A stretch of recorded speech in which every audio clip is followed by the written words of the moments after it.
시청자 여러분 안녕하십니까? 9월 5일 네트워크 매거진 시작합니다.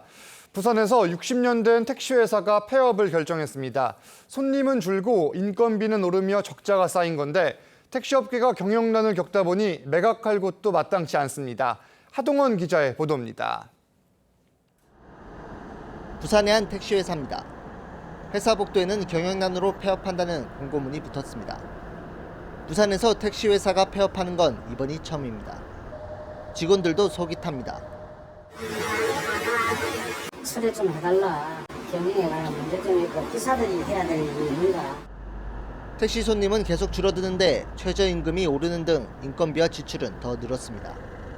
지난 2년 동안 20억 원이 넘는 적자가 쌓였습니다. 60년 전 아버지가 창업한 회사의 문을 닫는 60대 아들은 참담한 심경을 감추지 못합니다. 누적 적자가 급증함에도 불구하고 대출이라도 해서 현재까지 끌고 왔는데 정말 피눈물 납니다. 부산의 또 다른 택시회사는 적자 누적을 견디지 못하고 2달째 휴업 중입니다. 사업을 재개해봤자 다시 적자만 늘어날 거라고 저는 이제 판단이 되고 저희도 폐업을 한번 고려를. 부산 지역 택시업계 대부분이 경영난을 겪고 있어 회사를 매각할 수도 없는 상황입니다. 부산시가 내년에 택시 요금을 인상할지 타당성 조사에 나설 예정이지만 택시업계는 줄폐업 사태를 막기 위해서는 요금 자율화가 필요하다고 호소하고 있습니다. TV조선 하동훈입니다. 강원 양구 8호엔 78년 전 화천댐이 만들어진 이후 육지 속 섬이 된 마을이 있습니다. 교통수단은 백길이 유일해 겨울마다 고립이 반복되었는데 출렁다리가 새로 생기면서 주민들 불편을 없애는 건 물론 관광지로도 활용될 것으로 보입니다. 이승훈 기자입니다. 양구 8호 상류에 긴 다리가 생겼습니다. 길이 335m짜리 출렁다리인 상무룡 현수교입니다. 8호 안쪽에 자리 잡은 소호마을을 잇는 유일한 통로입니다. 이 마을은 화천댐이 건설된 뒤 78년 동안 육지 속 섬마을이었습니다. 30가구 주민 40여 명의 유일한 교통수단은 백길이었습니다. 이 때문에 겨울에 호수가 얼면 고립되기 일쑤였습니다.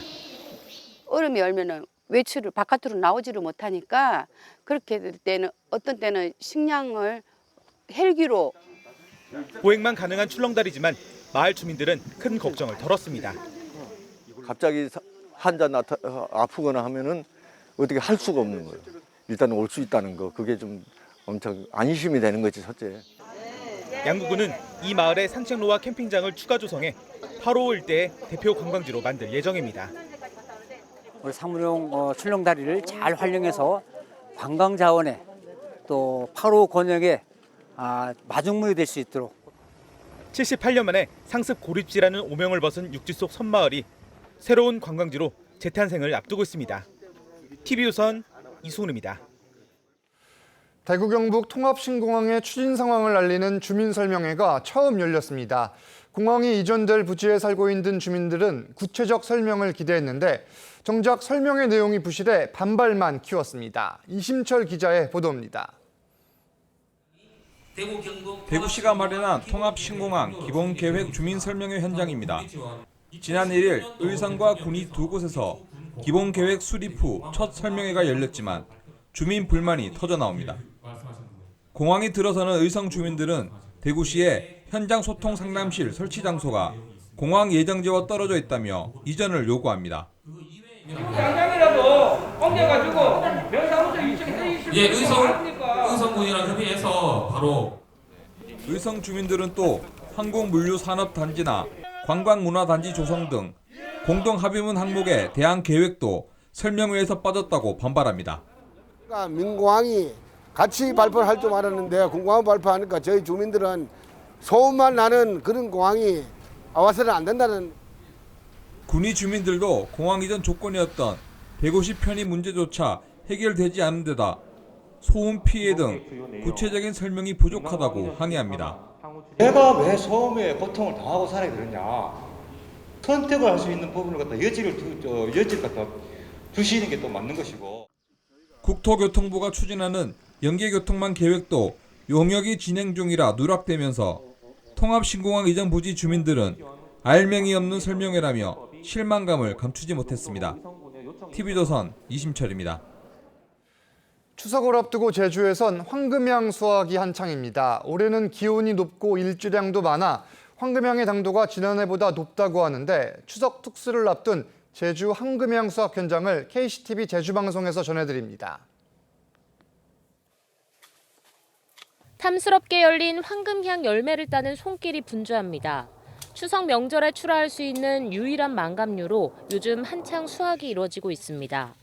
올해산 황금향은 좋은 날씨 조건으로 당도가 지난해보다 높은 편입니다.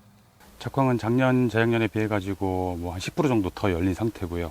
또 뭐 당도 측면에서도 작년보다 한 1브릭스 이상 높게 측정되고 있고, 저희가 그 당도를 높이기 위해서도 여러 가지 계속 시험 재배했던 부분을 적용해 봤는데 올해 같은 경우에 결실을 조금씩 이제 보고 있는 것 같습니다. 지난 1월 가온을 시작해 생육일수가 220일이 지나면서 속은 충분히 익었지만 올해 극심한 열대야로 일교차가 적어서 색은 잘 나지 않았습니다. 농가에 우려가 많았지만 철저한 품질 관리로 평균 12브릭스 이상의 고당도를 유지하면서 출하를 이어가고 있습니다. 지금 나오고 있는 그 황금향, 가온 황금향은 색깔은 지금 보시는 것과 같이 조금 다 나진 않았지만은 과육은 굉장히 다 익은 상태입니다. 출하가 가능하고 먹어보시면 굉장히 맛있게 이렇게 잘 익었다고 생각이 드실 겁니다. 올해 산 첫 만감류인 시설하우스 황금향은 앞으로 추석 전까지 수확이 이루어집니다. 농업기술원은 수확 완료 때까지 야간 온도를 낮춰서 착색을 촉진하고 수분 관리로 당도를 높여줄 것을 당부했습니다. KCTV 영농정보입니다. 고물가가 계속되면서 추석을 앞두고도 지역 경제가 좀처럼 되살아나지 못하고 있습니다. 명절 대목이 사라졌던 상인들의 걱정이 커지자 경기도와 지자체들이 골목 상권을 살리기 위해 지원에 나섰습니다. 김승돈 기자입니다. 수원의 한 전통시장입니다. 시민들이 추석을 앞두고 장을 보고 있지만 부쩍 오른 물가에 장바구니는 가볍기만 합니다. 이거는 한 7, 8천 원짜리인데 12,000원. 녹두는 12,000원인데 15,000원. 많이 오른 거죠. 상인들은 명절 대목을 놓칠까 걱정입니다. 다음 주면 바로 추석인데 지금 다니는 손님들도 실질적으로 이렇게 뭐 추석 장을 본다든가 선물을 산다든가 그런 손님들은 뭐 찾아보기 힘들어요. 추석에도 경기 침체가 이어지자 지자체마다 골목 상권 활성화에 분주합니다. 수원시 등 경기도의 29개 시군은 기존 5%인 지역화폐 인센티브를 이달 한 달 동안 최대 10%까지 늘렸습니다. 지역화폐로 10만 원을 충전하면 전통시장 등지에서 11만 원을 사용할 수 있는 겁니다. 시민들께서 많이 사용하셔서 고물가에 가게도 보탬이 되고 지역경제 활성화도 도움이 됐으면 좋겠습니다. 안성시는 지역화폐 인센티브 외에 지역사랑 카드를 사용하면 최대 5만 원까지 되돌려줍니다. 경기도는 경기미 등 지역 농산물에 20% 할인 쿠폰을 제공합니다. 이 쿠폰은 온라인몰 마켓 경기와 경기 도내 130여 개 로컬푸드 직매장에서 하루에 2만 원까지 할인받을 수 있습니다.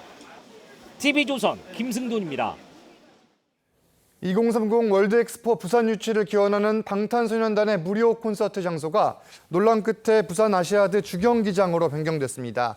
다음 달 15일 콘서트가 열릴 예정이었던 기장군 특설 무대는 편의시설이 부족한 데다 출입구도 비좁아 안전 문제가 제기됐었습니다.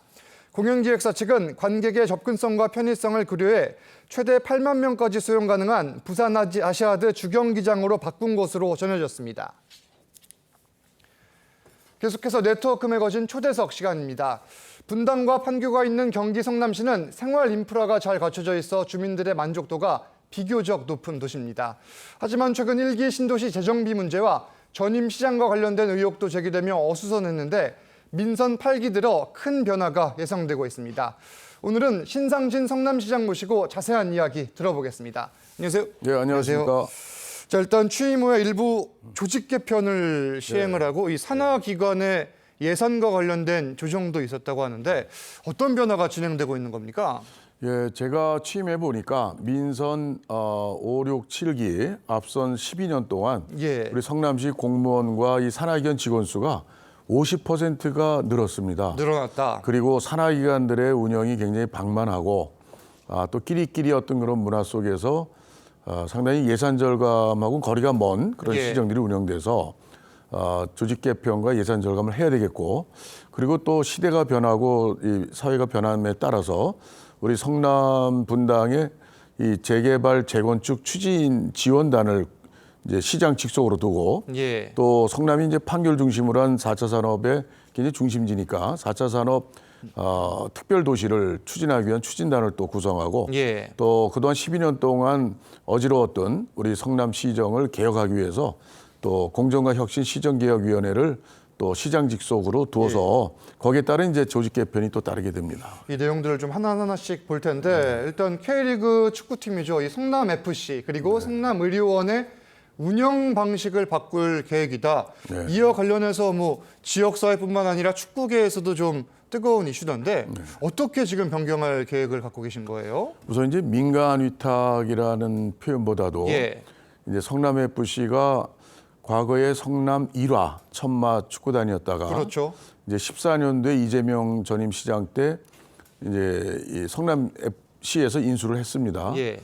그런데 이제 매년 100억 이상씩의 혈세가 들어가고 또 올해는 그 성남 FC의 특혜 비리 의혹 사건 등으로 해서 이미지가 아주 실추된 가운데 기업들의 협찬 후원이 거의 없어졌습니다. 그래서 올해는 예. 지난해보다 50억이 더 들어서 150억의 또 혈세가 투입이 되고 또 지역의 FC라는 게 이제 지민의 통합과 또 그런 에너지를 바탕으로 해서 지역 발전에도 이바지해야 되는데 네. 그런 기능이 전혀 상실된 이런 상황에서 이거 혈세 먹는 물 먹는 하마이기 때문에 이 부분을 좀 우리 성남 관내 기업, 예. 어떤 연고 기업에 우리가 매각을 해서 좀 더 우리 성남의 어떤 그런 이미지도 살리고 또 FC의 또 정상화, 우리 예. 축구단으로서의 프로축구단으로서의 어떤 정상화를 하고 또 생활체육 활성화에 대한 또 그런 지원을 더 할 수 있는 예산의 어떤 절감이 되지 않을까 이렇게 해서 했고요. 시립의료원은 그거는 현재 이제 우리가 신경외과 의사, 안과 의사, 뭐 심장내과 의사들이 예. 현재 없고 많은 연봉을 줘도 의사분들이 지원을 안 하세요. 그러니까 이게 민간 단순한 위탁이 아니라 저는 대학병원에 위탁을 해서 예. 전공의 선생님들과 모두 다 와서 이 종합병원으로서의 기능을 정상화시켜야 되는 이런 어떤 문제 때문에 그것을 지금 이제 우리 여러 가지 토론도 하고 앞으로 그 시민 의견 수렴을 해나갈 예. 계획입니다. 공공의료기관 문제 뭐 비단 성남시만의 문제가 아니고 네. 또 이 성남 FC 같은 경우에는 축구 팬들이 사실 관심 있게 지켜보고 있는 상황인데 1기 신도시 정비 사업 내용도 좀 볼게요. 지원 논란 이슈가 최근 있었는데 네. 현재 어떻게 진행되고 있는 거예요? 이제 중앙 정부에서는 아무래도 예. 시간이 좀 걸릴 수 있습니다만은 우리 성남시는 이제 2030 도시 기본계획 정비 기본계획을 우리가 이제 고쳐서 이 도시 정비 계획을 수정하려고 합니다. 그래서 예. 이 본시가지의 재개발 더 활성화하고 또 분당의 일기 신도시의 재건축을 활성화하기 위한 이제 용적률 완화라든가 또 빌라 단지의 종환원 뭐 여러 가지 이제 정책 수단들을 써서 우리 분당 일기 신도시의 그 성남시대로 적극 추진을 하고 예. 또한 이제 원희룡 우리 국토부 장관께서 우리 지역에 대해서 적극적으로 자기가 지원을 모든 걸 다 해주겠다. 교류를 좀 하고 계시는 그리고 겁니까? 이제 만나기도 하고 전화도 하고 예. 그 요번 8일 날 저기 원희룡 지사와 국토부 장관과 예. 우리 경기도에 있는 일기 신도시 5개 지자체장과 우리 간담회가 예정돼 있습니다. 간담회가 예정돼 그래서 있다. 정부와 우리 지자체 간에 적극적인 협력으로 하면 예. 좀 더 빠른 시일 내에 우리 시민들의 어떤 바람이 이루어지지 않을까 이렇게 생각하고 있습니다. 이 부분 또한 이 주민들이 관심을 갖고 있을 네. 거고 당연한 거죠. 있을 그럼요. 것 같고 또 4차 산업혁명 특별도시 이것도 성남시에서 추진하고 있는 걸로 네. 알고 있는데 이건 어떻게 진행되고 있습니까? 저희가 이제 뭐 판교를 중심으로 해서 예를 들면 팹리스 산업의 예. 전국의 105개 중에 42개가 우리 판교에 있습니다. 그래서 우리는 이런 그 명시상부한 4차 산업의 그 핵심 도시로서 저희가 이제 그런 산업을 드론 산업이라든가 로봇 산업, AI 산업 이런 것들을 주력 산업을 이제 고도화하고 또 신산업 산업 이제 육성하고 예. 창업을 육성하거나 하는 그런 프로그램들을 저희 갖고 있고 앞으로 저희가 앞으로가 아니라 현재 네. 그 가천대와 또 팹리스 산업협회 최근에 발족했죠. 그리고 또 반도체 공학회 이렇게 해서 우리가 업무 협약을 맺었습니다. 예. 팹리스 인재 양성 업무 협약. 전문 인력 양성에 나서고 계신 거예요. 그렇습니다. 예. 그래서 가천대는 이제 그런 프로그램을 개설해서 운영하고 뭐 반도체 공학회는 이제 실습과 그런 또 강사를 제공하고 예. 또 한국 팹리스 산업협회에서는 여러 가지 이제 그 취업에 연계되는 이제 그런 것들을 지원하기로 예. 3자 간의 협의가 됐습니다. 알겠습니다. 신상진 시장님 말씀은 여기까지 듣겠습니다. 감사합니다. 예, 감사합니다. 오늘 네트워크 매거진은 여기서 마칩니다. 다음 주 월요일 추석 연휴 때는 하루 쉬고 저는 12일에 다시 찾아뵙겠습니다. 감사합니다.